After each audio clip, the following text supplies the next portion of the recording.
Bonjour. Bonjour. Est-ce que l'avocat est obligatoire pour une procédure en divorce amiable? Alors le divorce à l'amiable, appelé également divorce par consentement mutuel, est un divorce dans lequel les époux sont d'accord sur toutes les conséquences de leur séparation. Ils sont d'accord bien évidemment sur le principe même de se séparer, mais aussi sur toutes les modalités de l'après-divorce.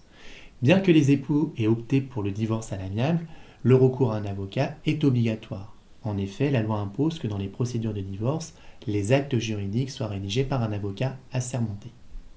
Comment se déroule le divorce à l'amiable? La procédure de divorce amiable est très simple et se déroule en 4 étapes. La première étape, c'est le dossier chez l'avocat. Vous constituez un dossier avec votre avocat. Au cabinet Homer, nous étudions avec précision votre situation. Nous réfléchissons avec vous aux choix les plus judicieux.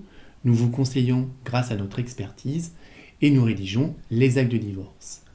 La deuxième étape, la requête en divorce.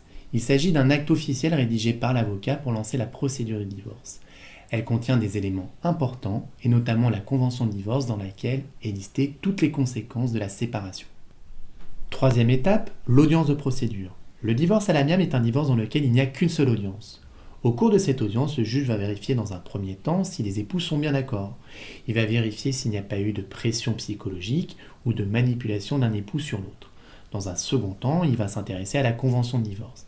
Il va surtout regarder si les conditions posées par chacun des époux est raisonnable et s'il n'y a pas de déséquilibre en faveur de l'une des parties. Il va aussi vérifier l'intérêt des enfants. Quatrième étape et dernière étape, le prononcé du divorce. Si après toutes ces vérifications, le juge estime que les époux sont bien d'accord, le divorce sera prononcé.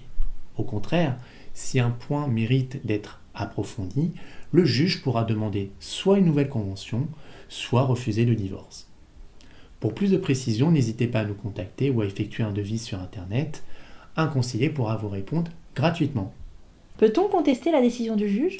Bien entendu, la décision du juge peut être contestée dans un délai de 15 jours après l'audience. Alors deux cas de figure.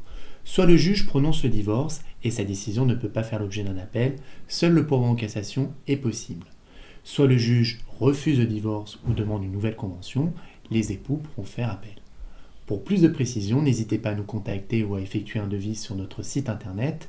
Un conseiller pourra répondre à vos questions gratuitement.